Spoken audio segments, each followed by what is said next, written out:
All right, so in the Jungian personality typology space, you'll often hear this distinction being made between type theories versus trait theories. The idea being that type theories are operating from binary coins and dichotomies as opposed to these more sliding scale sort of spectrum measurements of personality. I would like to push back on this a bit because I think that when you look at Jungian typologists and sociologists and their applied work,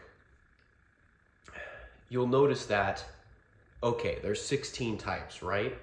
Sometimes you'll have a case where it's tough to say which of these 16 types a person is because something doesn't quite add up, right?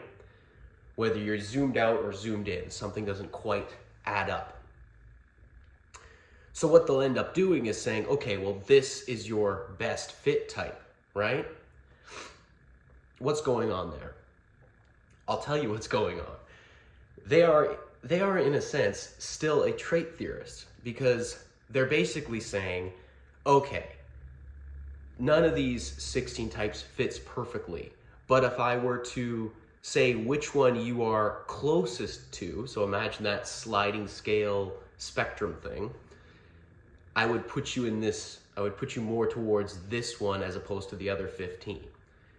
So they're still behaving like a trait theorist. They don't realize it though. I'm not saying this is a problem, and I'm not even saying that I'm above this. I'm sure, I'm not above this. I'm just sort of wanting to illuminate this phenomenon because I think people act like there's such a difference between type theorists and trait theorists. I think when you examine the application of type theories enough and you see enough of don't get me wrong, there's some cases where it's super obvious, like you're this one of the 16 types, but then there's ones where it's definitely debatable. And it's debatable to the point where they are essentially going to approach it the way a trait theorist would, but disguising it in this like, oh, you're, one of these.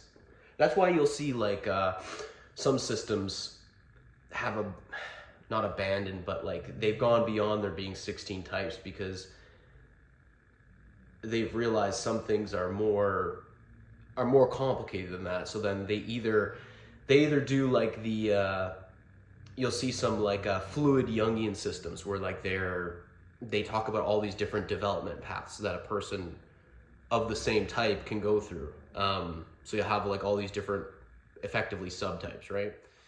The other thing you'll see people do is have like a modifier system to go with to go alongside the sociotype, right? So you'll have the sociotype, but then they'll add either enneagram or psychosophy. If you're Galenko, you do DCNH. If you're OPS, you'll do the social type thing. Social type and DCNH are basically, like, I'm pretty sure OPS just took that from Galenko, honestly, if you look into it. That Trinity, Dario Nardi, Galenko. Dario Nardi and OPS both fucking rip shit off of Galenko, like, constantly. Not that I'm a Galenko simp, but I do notice these things. Anyways, I gotta stop those fucking tangents.